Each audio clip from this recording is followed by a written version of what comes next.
Blessing ടുഡേയിലേക്ക് എല്ലാവർക്കും ഒരിക്കൽ കൂടെ സ്വാഗതം. ഇന്ന് ദൈവത്താൽ അനുഗ്രഹിക്കപ്പെട്ട, ദൈവത്താൽ നന്മകളും അനുഗ്രഹങ്ങളും ഒക്കെ നൽകപ്പെട്ടിട്ടുള്ള, ദൈവത്തിൻ്റെ വഴികളെ തിരിച്ചറിഞ്ഞിട്ടുള്ള, ദൈവത്തിൻ്റെ സ്നേഹത്തെയും അവൻ്റെ പരിശുദ്ധാത്മാവിനെയും മനസ്സിലാക്കിയിട്ടുള്ള ഒരു ജനറേഷൻ്റെ മുന്നിൽ, അല്ലെങ്കിൽ ഒരു ജനവിഭാഗത്തിൻ്റെ മുന്നിലാണ് ഞാൻ നിൽക്കുന്നതെന്ന് ഓർക്കുമ്പോൾ എനിക്ക് ഭയങ്കര സന്തോഷമുണ്ട്. ഹല്ലേലൂയ. കാരണം ദൈവത്തെ അറിഞ്ഞിരിക്കുന്ന, ദൈവത്തെ മനസ്സിലാക്കിയിരിക്കുക എന്ന് പറയുന്നതാണ് ഈ ലോകത്തിലെ ഏറ്റവും വലിയ ഭാഗ്യം എന്ന് പറയുന്നത്. കാരണം ദൈവമില്ല എന്ന് മൂഢൻ തൻ്റെ ഹൃദയത്തിൽ പറയുന്നു. അപ്പോൾ ദൈവം ഇല്ലെന്ന് പറയുന്നതെല്ലാം മൂഢതയാണ്, അല്ലെങ്കിൽ മൂഢനാണ് എന്നാണ് ബൈബിൾ പറയുന്നത്. അറിവില്ലാത്തവരാണ്. അവർക്ക് ലോകപ്രകാരമുള്ള എത്ര അറിവുകളുണ്ടെങ്കിലും ദൈവമില്ലെന്ന് പറയുമ്പോൾ ദൈവസന്നിധിയിൽ അല്ലെങ്കിൽ ദൈവത്തിൻ്റെ കണ്ണിൽ അവരറിവില്ലാത്തവരാണ്. എന്നാൽ ദൈവമുണ്ട് എന്ന് പറഞ്ഞ് ആ ദൈവത്തിൽ വിശ്വസിക്കുന്ന നാമാണ് ദൈവിക കണ്ണിൽ ഏറ്റവും ജ്ഞാനികളായിട്ടുള്ള ആളുകൾ. അതുകൊണ്ട് അതൊരു ഭാഗ്യമാണ് എന്ന് ഞാൻ പറഞ്ഞത്. അതുകൊണ്ട് നമുക്ക് എത്രയും പേർക്ക് കൈകൾ ഉയർത്തി കർത്താവിന് നന്ദി പറയാം. ഈ ദൈവത്തെ തിരിച്ചറിയാൻ, സത്യദൈവത്തെ തിരിച്ചറിയാൻ, ഈ ദൈവത്തെ ആരാധിക്കാൻ ദൈവം നമുക്ക് നൽകിയ ഭാഗ്യത്തിനായിട്ട്, ദൈവത്തിൻ്റെ പ്രവൃത്തികളെ രുചിച്ചറിയാൻ ദൈവം നമുക്ക് നൽകിയ അനുഗ്രഹങ്ങൾക്കായിട്ട്, അവൻ ചെയ്ത അത്ഭുത പ്രവൃത്തികൾ കണ്ട് മറ്റുള്ളവർ കൂടെ വാഴ്ത്തത്തക്ക വിധത്തിൽ ദൈവം പ്രവൃത്തികൾ ചെയ്തതിനായിട്ട് കർത്താവെ, ഞങ്ങൾ അങ്ങേക്ക് നന്ദി പറയുന്നപ്പാ, അങ്ങേക്ക് നന്ദി പറയുന്നപ്പാ. Thank you lord, thank you Jesus. അപ്പോൾ തന്നെ ഇന്നത്തെ ഒരു കോ സ്പോൺസർ മൂന്നാറിൽ നിന്ന് സുബലക്ഷ്മിയാണ്. കർത്താവ് ധാരാളമായിട്ട് അനുഗ്രഹിക്കട്ടെ. കർത്താവെ, രണ്ടാമത്തെ മകളുടെ വിവാഹം നടക്കുവാൻ, മൂത്ത മകളുടെ കുടുംബജീവിതം അനുഗ്രഹിക്കപ്പെടുവാൻ, ഇളയ മകളുടെ വിദ്യാഭ്യാസം അനുഗ്രഹിക്കപ്പെടുവാൻ ഞങ്ങൾ ചേർന്ന് അനുഗ്രഹിച്ച് പ്രാർത്ഥിക്കുന്നു. കർത്താവെ, അങ്ങ് പ്രാർത്ഥന കേട്ടതിനായി നന്ദി പറയുന്നു, യേശുവിൻ്റെ നാമത്തിൽ തന്നെ ആമേൻ. ഇന്ന് വൈകിട്ടാണ് നമ്മുടെ ഹാർട്ട് ടു ഹാർട്ട് പ്രോഗ്രാം നടക്കുന്നത്. നമ്മുടെ മറ്റ് എല്ലാ പ്രോഗ്രാമുകളുള്ളതുപോലെ തന്നെയുള്ള വളരെ പ്രധാനപ്പെട്ട ഒരു പ്രോഗ്രാമാണ് ഈ ഒരു ഹാർട്ട് ടു ഹാർട്ട്. ഇന്ന് വൈകിട്ട് 7 മണിക്ക് നടക്കുന്ന ലൈവ് പ്രോഗ്രാമിലേക്ക് എല്ലാവരെയും ഞങ്ങൾ സ്വാഗതം ചെയ്യുകയാണ്. അപ്പോൾ തന്നെ നാളെ രാവിലെയാണ് അമരവിളയിൽ പ്രത്യേകിച്ചുള്ളൊരു ക്രൂസൈഡ് നടക്കുന്നത്, അല്ലെങ്കിൽ പ്രത്യേകിച്ചുള്ളൊരു ബൈബിൾ, പ്രത്യേകിച്ചുള്ളൊരു ബ്ലെസ്സിങ് ഫെസ്റ്റിവൽ നടക്കുന്നത്. അതിലേക്ക് എല്ലാ പ്രിയപ്പെട്ടവരെയും ഞാൻ സ്നേഹപുരസ്സരം സ്വാഗതം ചെയ്യുകയാണ്. ഇതിൻ്റെ ഡീറ്റെയിൽസ്, മറ്റ് കാര്യങ്ങളെല്ലാം നിങ്ങൾക്ക് സ്ക്രീനിൽ കാണാൻ സാധിക്കും. തുടർന്ന് നമ്മൾ അനുഗ്രഹിക്കപ്പെട്ട സന്ദേശമാണ് കേൾക്കാൻ പോകുന്നത്. വേഗത്തിൽ ഇന്നത്തെ സന്ദേശത്തിലേക്ക് കിടക്കാം.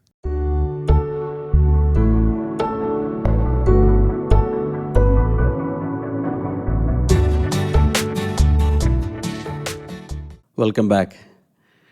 നമ്മുടെ the fruit of the holy spirit series തുടരുകയാണ്. കഴിഞ്ഞ തിങ്കളാഴ്ചയാണ് നമ്മൾ സ്റ്റാർട്ട് ചെയ്തത്. എത്ര പേർക്ക് ഇത് കേട്ടിട്ട് എക്സൈറ്റ്മെൻ്റ് ഉണ്ട്? I am really excited because ആദ്യമായിട്ടാണ് ഇങ്ങനെയൊരു സീരീസ് ആയിട്ട് ഇത് ചെയ്യുന്നത്. And this is very very essential also in our Christian walk. അതുകൊണ്ട് നമ്മൾ വളരെ ഗൗരവത്തോടുകൂടെ സീരിയസ് ആയിട്ട് ഈ കാര്യങ്ങൾ പഠിച്ചേ പറ്റൂ. കഴിഞ്ഞ ദിവസങ്ങളിൽ ഞാൻ എല്ലാം റിപ്പീറ്റ് ചെയ്യുന്നില്ല, എങ്കിലും ഞാൻ പറയുവാണ് ഇതിൻ്റെ തുടക്കം. ഗലാത്യലേഖനം 5-ാം അധ്യായം 22-23 വചനങ്ങൾ. അത് നമ്മൾ ആവർത്തിച്ച് പറയേണ്ടിയിരിക്കുന്നു. ബോറടിച്ചാലും പറഞ്ഞേ പറ്റും. ഞാൻ പറയുന്ന പോലെ നിങ്ങൾക്കും അത് പറയാൻ പറ്റിയാൽ, ബൈ ഹാർട്ട് പറയാൻ പറ്റിയാൽ നല്ലതാണ്. അവിടെ പറയുന്നത്, ആത്മാവിൻ്റെ ഫലമോ സ്നേഹം, സന്തോഷം, സമാധാനം, ദീർഘക്ഷമ, ദയ, പരോപകാരം, വിശ്വസ്തത, സൗമ്യത, ഇന്ദ്രിയജയം എന്നിവയാകുന്നു. ഇവയ്ക്ക് വിരോധമായ ഒരു ന്യായപ്രമാണമില്ല, ഒരു നിയമമില്ല. നിയമങ്ങൾക്ക് അപ്പുറത്ത്,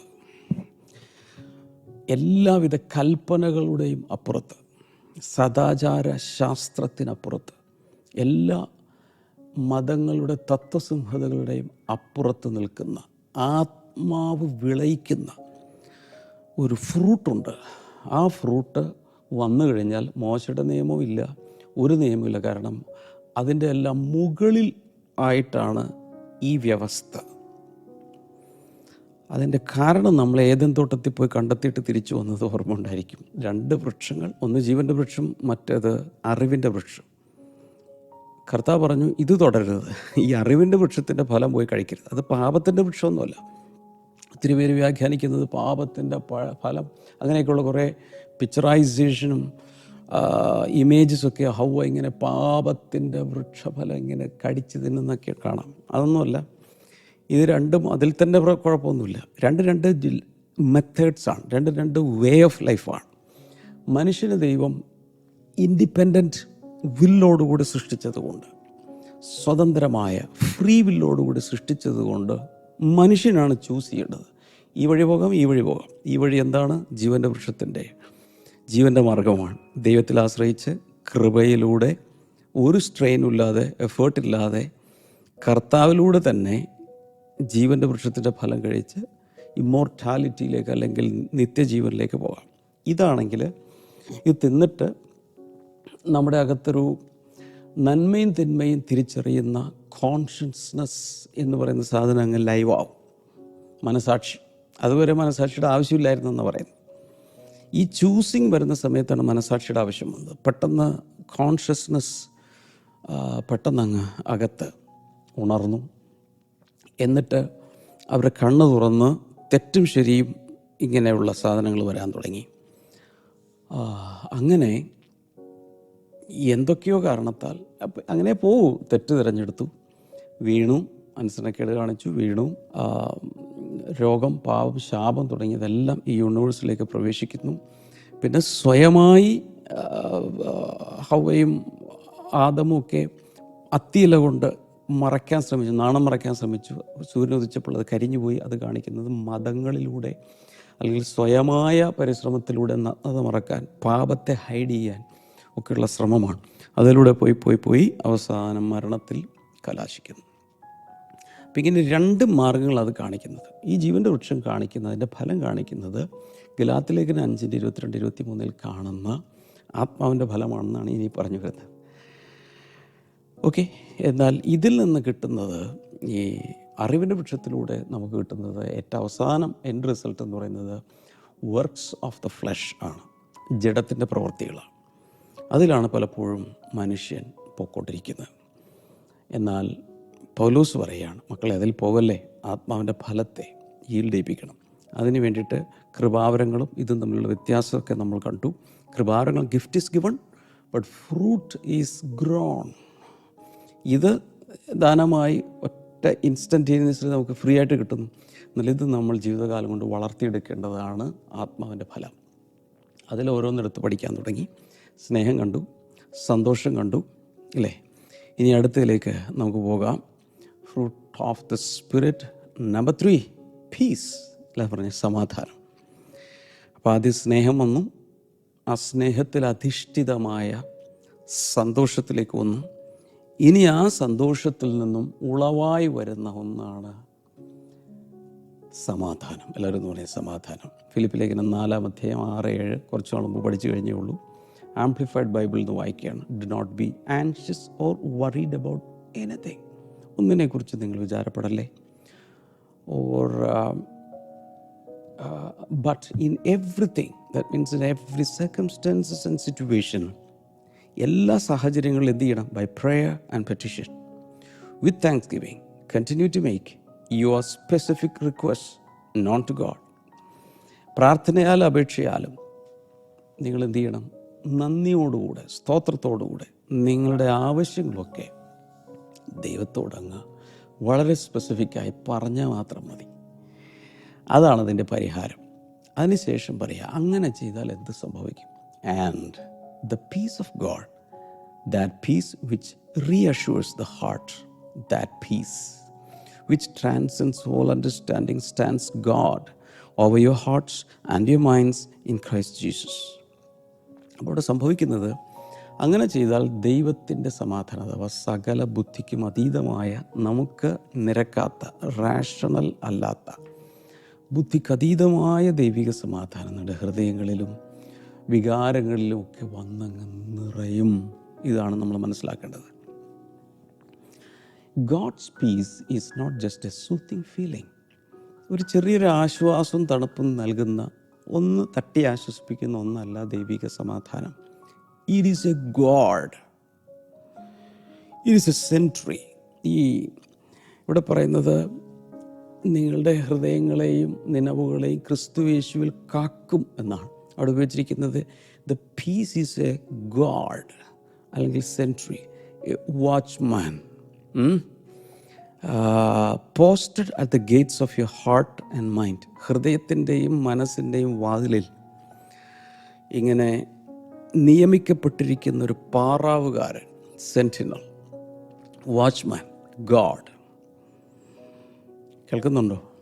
ഗേറ്റിനടുക്ക് ഒരു സെക്യൂരിറ്റി ഗാർഡ് ഉണ്ടെങ്കിൽ ആ സെക്യൂരിറ്റി ഗാർഡ് പോലെ നിൽക്കുന്നതാണ് സമാധാനം. അതാണ് ഇവിടെ ഉപയോഗിച്ചിരിക്കുന്ന ഭാഷയുടെ അർത്ഥം. ഇതെങ്ങനെ ചെയ്താലാണ് വരുന്നത്? ഒന്നിനെക്കുറിച്ചും വിചാരപ്പെടാതെ, പകരം നിങ്ങളുടെ ആവശ്യങ്ങളെല്ലാം സ്തോത്രത്തോടുകൂടെ ദൈവസന്നിധിയിൽ അറിയിക്കുക. അറിയിച്ചു കഴിഞ്ഞാൽ അതിൽ നിന്ന് കിട്ടുന്ന സമാധാനം എന്ന് പറയുന്നൊരു ചെറിയൊരു ഫീലിംഗ് അല്ല, ഒരാശ്വാസം, ഒരു തണുപ്പ്, ഒരു തൽക്കാല ആശ്വാസം, ഒരു ദുരിതാശ്വാസം, മുട്ടുശാന്തി, അതൊന്നുമല്ല. ഭയങ്കര ശക്തനായ ഒരാൾ ഗണ്ണൊക്കെ പിടിച്ചുകൊണ്ട് ആരും ഉപദ്രവിക്കാൻ വരാതെ, അറ്റാക്ക് ചെയ്യാതെ കാത്തു സൂക്ഷിക്കുന്ന ഒരു പാറാവുകാരനെ പോലെ ഹൃദയത്തെയും മനസ്സിനെയും കാത്തു സൂക്ഷിക്കും. അങ്ങനെയുള്ള ശക്തിയുള്ള ശക്തനായ ഒന്നാണ് ഈ പറയുന്ന ദൈവത്തിൽ നിന്നുള്ള ഈ സമാധാനം. It is divine stability in the middle of human instability. മാനുഷികമായ അസ്ഥിരതകളുടെ മേൽ ദൈവികമായൊരു സ്ഥിരത കൊണ്ടുവരുന്ന ഒന്നാണ് ദൈവത്തിൽ നിന്നുള്ള സമാധാനം. അതല്ലാതെ ചെറിയൊരു ആശ്വാസമോ തോന്നലൊന്നുമല്ല ഈ പറയുന്നത്. So in the new testament the Greek word for peace is eirene. അങ്ങനൊരു വേർഡാണ്, ഐറീൻ എന്നുള്ളൊരു വേർഡാണ്, which refers to inner tranquillity and wholeness. അതിൻ്റെ അർത്ഥം എന്താണെന്നറിയാമോ? ആന്തരികമായ ഒരു സ്വസ്ഥത, അതുപോലെ ഒരു ഹോൾനെസ്, ഒരു സമ്പൂർണത അകത്ത് ഫീൽ ചെയ്യുന്നു. The old testament word Shalom goes even deeper. പഴയ നിയമത്തിലാണെങ്കിൽ ഗ്രീക്ക് ഭാഷയിൽ ഷാലോം, ഓർക്കുന്നുണ്ടായിരിക്കും, കുറച്ച് നാൾ മുമ്പ്, ചില ആഴ്ചകൾക്ക് മുമ്പാണ് നമ്മൾ സമാധാനത്തെക്കുറിച്ചൊരു സീരീസ് ചെയ്തായിരുന്നു. അപ്പോൾ അതിൽ ഷാലോമിൻ്റെ അർത്ഥം ഞാൻ അന്ന് തന്നിരുന്നു, പെട്ടെന്നൊന്ന് പറഞ്ഞു പോവുകയാണ്. ഹോൾനെസ്, സമ്പൂർണത in every area of life. Shalom എന്ന് പറയുന്നത് മനസമാധാനം എന്ന് പറഞ്ഞുകൊണ്ട് നമ്മൾ അനുഭവിക്കുന്ന ഒരു ചിന്തയോ ഒരു തോന്നലോ വികാരമോ അല്ല, അതിനപ്പുറത്ത് wholeness in every area of life. ജീവിതത്തിൻ്റെ എല്ലാ മേഖലകളിലും അനുഭവിക്കുന്ന സമ്പൂർണത, harmony with God, others and self. അതുകൂടാതെ അതിന് വേറെ അർത്ഥമുള്ളത് ഹാർമണി എന്നാണ്. ദൈവത്തോടും മറ്റുള്ളവരോടും അവരവരോടും 3 ബന്ധങ്ങളിൽ അനുഭവിക്കുന്ന, ഇങ്ങനെ അതിനെ പറയേണ്ടത്, ഒരു ഒരു ഒരു രമ്യത, ഒരു ഒരു ഒരു ഒരു ഒരു ഐക്യത, ആ ഒരു ഹാർമണി, അതാണ് ഉദ്ദേശിക്കുന്നത്. ഞാൻ അന്ന് പറഞ്ഞിരുന്നു, ബ്രോക്കൺ റിലേഷൻഷിപ്പാണ് സമാധാനമില്ലായ്മ വരാനുള്ള കാരണം. അതുപോലെ പ്രോസ്പെറിറ്റി, ഹെൽത്ത്, സെക്യൂരിറ്റി.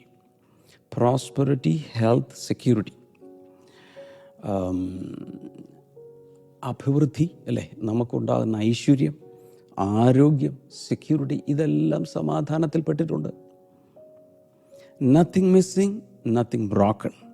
ഒന്നും പൊട്ടിത്തകരാതെ, ഒന്നും നഷ്ടപ്പെടാതെ സമ്പൂർണമായൊരവസ്ഥ, അതിനെയാണ് എന്തു പറയുന്നത്? ഈ സമാധാനം, ദൈവത്തിൽ നിന്നുള്ള സമാധാനം, ഷാലോം എന്നതിൻ്റെ അർത്ഥം. Peace is not the absence of trouble. അത് നമ്മൾ മനസ്സിലാക്കണം. ഈ ഒരു കഷ്ടപ്പാടോ പ്രയാസങ്ങളോ ദുരിതമോ ഇല്ലാതിരിക്കുക എന്നല്ല ഇതിൻ്റെ അർത്ഥം. സമാധാനം എന്ന് പറഞ്ഞാൽ അതല്ല. It is the presence of God in the trouble. ആ പ്രശ്നങ്ങളുടെ അകത്ത് ദൈവസാന്നിധ്യം അനുഭവിക്കുന്നതാണ്. ആ പ്രയാസങ്ങളുടെ അകത്ത് ദൈവസാന്നിധ്യം. നല്ലൊരു ഉദാഹരണം മർക്കോസിൻ്റെ സുവിശേഷത്തിൽ 4-ാം അധ്യായം 37 മുതൽ 39 വരെയുള്ള ഭാഗത്ത് യേശു കർത്താവ് കൊടുങ്കാറ്റിനെ ശാന്തമാക്കുന്ന ഒരു രംഗമുണ്ടല്ലോ. അവിടെ A furious call came up and the waves broke over the boat so that it was nearly swamped. ഭയങ്കര ഒരു കൊടുങ്കാറ്റിങ് വന്നു. എന്നിട്ട് തിരമാലകൾ ഈ ബോട്ടിൻ്റെ മുകളിലൂടെ അടിച്ച് അകത്ത് കയറുകയാണ്. വെള്ളം കയറിയിട്ട് എല്ലാവരും മുങ്ങുകയാണ്. അതുപോലത്തെ ഒരവസ്ഥ നമ്മുടെ ജീവിതത്തിലൊക്കെ ഇതുപോലെ അതിഭയങ്കരമായ പ്രശ്നങ്ങൾ മനസ്സിലും ശരീരത്തിലും സാമ്പത്തികത്തിലും കുടുംബജീവിതത്തിലും ഒക്കെ അടിച്ച് ഭയങ്കരമായി ഇതിൻ്റെ അകത്തോട്ട് വെള്ളം നിറഞ്ഞ് മുങ്ങിച്ചാകും, ജീവിതം തീർന്നു എന്ന രീതിയിലുള്ള അവസ്ഥയിലേക്ക് പോകാറില്ലേ? ഇപ്പോൾ ഇത് കേൾക്കുമ്പോൾ നിങ്ങൾ ചിലരുടെ അവസ്ഥ ഇതായിരിക്കാം. പക്ഷെ അവിടെ പറയുന്നത് എന്താണ്? Jesus was in the Stern. എന്നാൽ യേശു കർത്താവ് അമരത്തുണ്ട്, സ്ലീപ്പിംഗ് ഓൺ എ കുഷൻ. കർത്താവ് അവിടെ ഒരു കുഷൻ വെച്ച് കിടന്ന് ഉറങ്ങുകയാണ്. ഇതൊരു ഭയങ്കര വിരോധാഭാസം, നമുക്ക് ചിന്തിക്കാൻ പറ്റാത്തൊരു സംഭവമാണ്. ഇത്രയും കൊടുങ്കാറ്റും ഇത്രയും ഭയങ്കര തിരമാലയും, അത് കൂടാതെ ഇതിനകത്ത് 12 പേര് കാറുകയാണ്. അവർ വെള്ളം കോരി പുറത്തേക്ക് ഒഴിക്കാൻ ശ്രമിക്കുന്നു, ഈ പാമരം ഒന്ന് ശരിക്ക് പിടിക്കാൻ ശ്രമിക്കുന്നു, കീറിപ്പോയത് കെട്ടാൻ ശ്രമിക്കുന്നു. ഭയങ്കരമായ ബഹളം മുഴുവൻ നടന്നിട്ടും കർത്താവ് അപ്പോഴും ഉറങ്ങുക. എൻ്റെ ഒരു അനുഭവം പറയാം. ഇങ്ങനെയുള്ള ഇതുമായിട്ട് തട്ടിച്ച് പറയുകയല്ല, എങ്കിലും പറയാം. ഞാൻ എവിടെയാണെന്ന് കൃത്യം ഞാൻ ഓർക്കുന്നില്ല. കൊച്ചിയിൽ നിന്ന് പുറപ്പെട്ടു ഒരു ശുശ്രൂഷയ്ക്ക് പോവുക. ഏതൊരു എയർപോർട്ടിലെത്തി അവിടെ നിന്ന് അടുത്തൊരു സ്ഥലത്തേക്ക് ഫ്ലൈറ്റിൽ കയറി ഇത് ടേക്ക് ഓഫ് ചെയ്തു. പക്ഷേ ക്ഷീണം കൊണ്ട് ഞാനങ്ങ് ഉറങ്ങിപ്പോയി. ഉറങ്ങിപ്പോയ ശേഷം ഇത് മുകളിലെത്തിയിട്ട് എന്തോ ഈ ഫ്ലൈറ്റിന് എന്തോ തകരാറ് സംഭവിച്ചിട്ട് കുറേ നേരം മുകളിൽ തന്നെ ഇങ്ങനെ കറങ്ങിക്കൊണ്ടിരിക്കുകയാണ്. ഒത്തിരി നേരം കറങ്ങി കുറേ കഴിഞ്ഞപ്പോൾ ലാൻഡ് ചെയ്തു. ഞാൻ പെട്ടിയെടുത്തുകൊണ്ട് സ്ഥലത്തെത്തി എന്ന് വിചാരിച്ച് പുറത്തിറങ്ങാൻ ശ്രമിച്ചപ്പോഴാണ് അടുത്തിരിക്കുന്ന ആൾ, താനിതൊന്നും അറിയുന്നില്ലേ? എന്താ അറിയാം?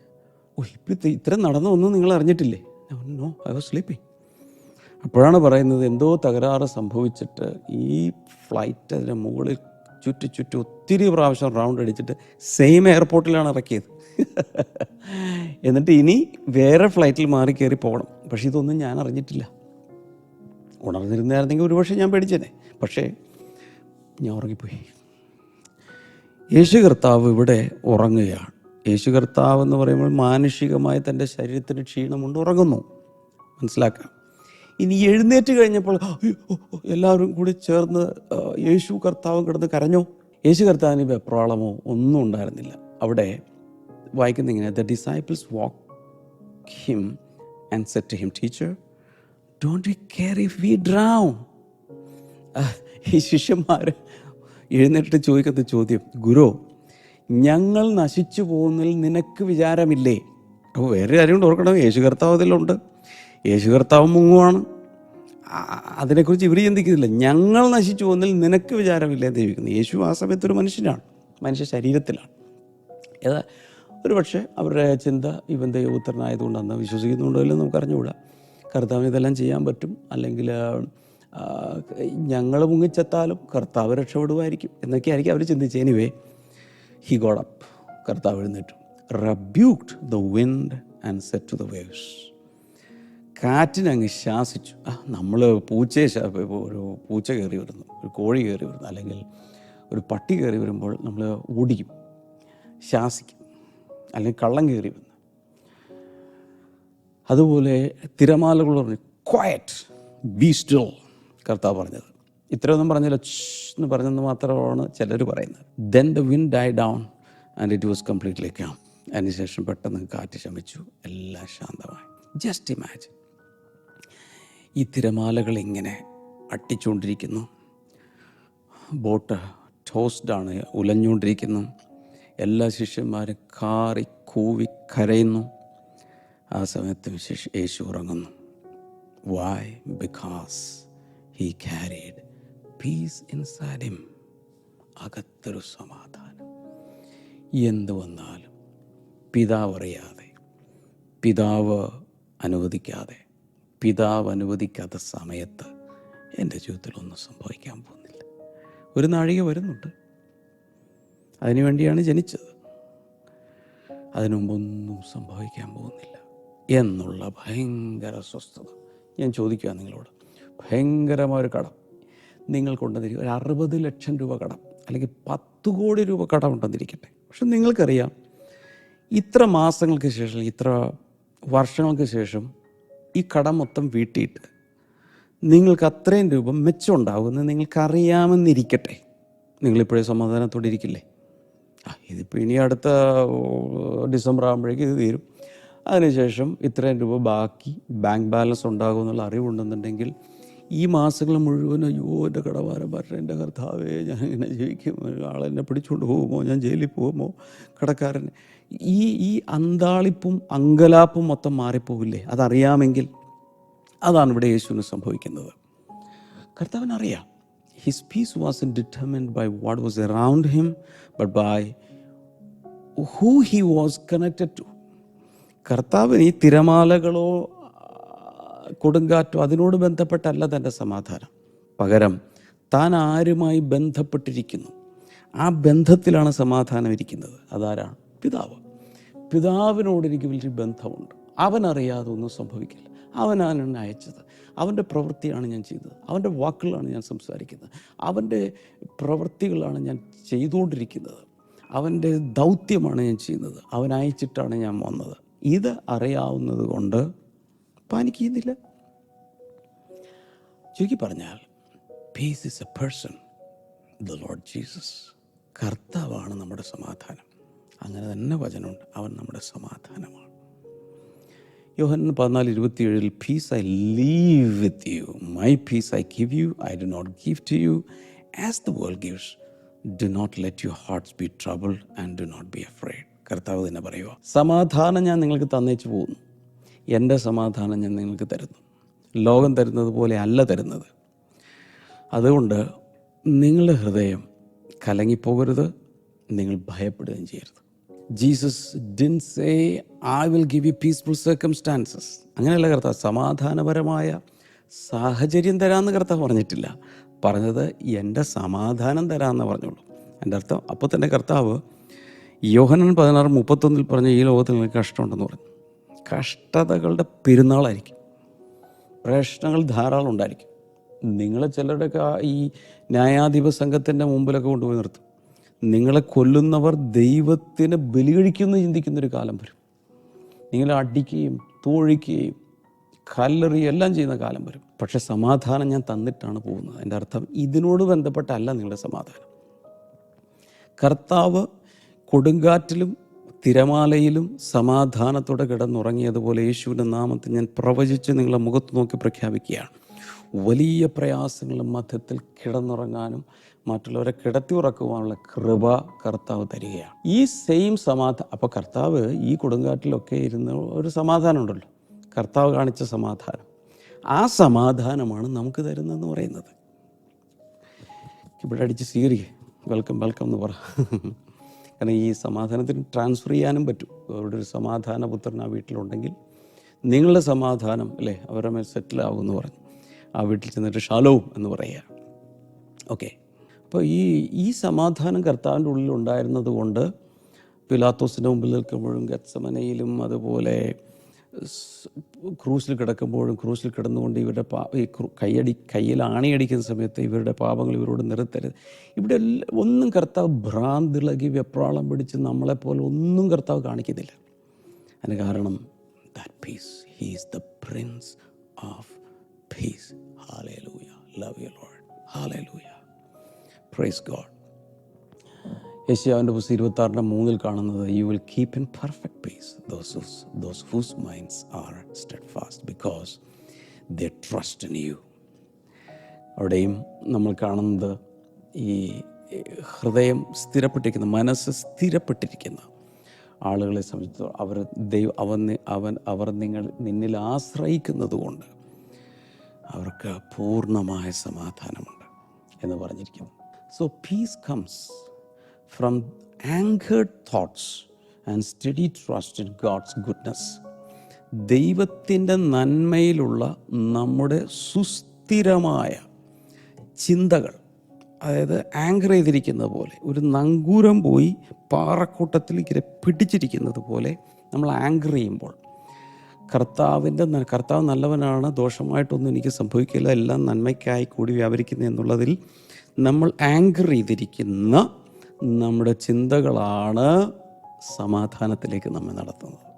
കൊലോസ് ലേഖനം 3:15 ആംപ്ലിഫൈഡ് വേർഷനിൽ വായിക്കുമ്പോൾ, let the peace of Christ, that means the inner calm of the one who walks daily with him. കർത്താവിനോടുകൂടെ നിരന്തരമായി നടക്കുന്ന ആളുകൾക്ക് ഉള്ളിൽ അനുഭവിക്കാൻ കഴിയുന്ന ആന്തരികമായ ശാന്തത, അതാണ് let the peace of Christ be in the controlling factor in your hearts. ഹൃദയത്തിലുള്ള നിയന്ത്രിക്കുന്ന ഘടകം അതാകട്ടെ. ഞാൻ നേരത്തെ ഒരു ഗാർഡിൻ്റെ കാര്യം, സമാധാനം എന്ന് പറയുന്നത് ഒരു സേഫ്റ്റി ഗാർഡ് പോലെ, അല്ലെങ്കിൽ സെൻറ്റിന് പാറാവുകാരനെ പോലെ കാത്തു നിൽക്കുകയാണ്. Deciding and settling questions that arise, അതിനിടയ്ക്ക് വരുന്ന ചില ചോദ്യങ്ങളും പ്രശ്നങ്ങളും ഇതങ്ങ് സെറ്റിൽ ചെയ്യും. To this peace indeed you were called as members in one body of believers and be thankful to God always. ഇതിലേക്കാണ്, ഈ സമാധാനത്തിനായിട്ടാണ് കർത്താവ് നമ്മെ വിളിച്ചത്. അതുകൊണ്ട് എല്ലായ്പ്പോഴും ദൈവത്തോട് നന്ദിയുള്ളവരായി ജീവിക്കാനാണ് പറയുന്നത്.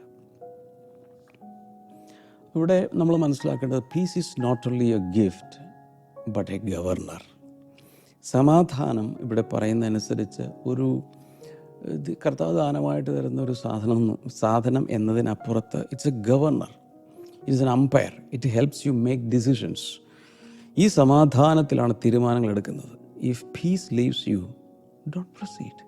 അതുകൊണ്ട് ഈ സമാധാനം നഷ്ടപ്പെട്ടാൽ പിന്നെ മുമ്പോട്ട് പോകാതിരിക്കുന്നതാണ് നല്ലത്. കാരണം സമാധാനമാണ് ഡിസൈഡിങ് ഫാക്ടർ. ഹൊറേഷ്യസ് സ്പാഫോർഡ് എന്നൊരു മനുഷ്യൻ, അദ്ദേഹം ഒരു വലിയൊരു ക്രിസ്ത്യൻ ബിസിനസ്മാൻ ആയിരുന്നു ഷിക്കാഗോയിൽ. 1871 തൻ്റെ ദ ഗ്രേറ്റ് ഷിക്കാഗോ ഫയർ അദ്ദേഹത്തിൻ്റെ വലിയ ബിസിനസ് സാമ്രാജ്യത്തെ ചാമ്പലാക്കി. വലിയൊരു നഷ്ടമുണ്ടായി. 2 വർഷം കഴിഞ്ഞ് തൻ്റെ ഭാര്യയെയും 4 പെൺമക്കളെയും ഇംഗ്ലണ്ടിലേക്ക് റെസ്റ്റിന് വേണ്ടിയിട്ട് താൻ കപ്പൽ കയറ്റിവിട്ടു.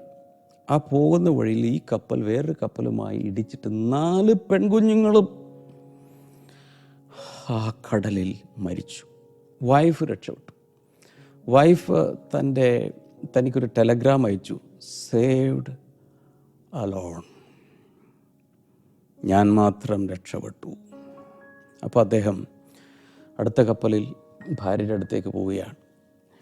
അറ്റ്ലാന്റിക് ഓഷനിൽ ഭാര്യയെ മീറ്റ് ചെയ്യാൻ വേണ്ടി പോകുന്ന വഴിക്ക് ആ പെൺകുഞ്ഞുങ്ങൾ മരിച്ച 4 പെൺകുഞ്ഞുങ്ങൾ മരിച്ച ആ സ്ഥലത്ത് എത്തിയ സമയത്ത് പെട്ടെന്ന് തൻ്റെ അകത്ത് പരിശുദ്ധാത്മാവിലൊരു പാട്ട് കിട്ടി.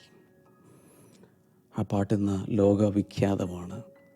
When peace like a river attendeth my way, when sorrows like sea billows roll, whatever my Lord thou hast taught me to say, it is well, it is well with my soul. ഈ വലിയ വേദനയുടെ നടുവിൽ അദ്ദേഹം പറയുക, എന്തൊക്കെയാണ് ഇവിടെ സംഭവിക്കുന്നതെങ്കിലും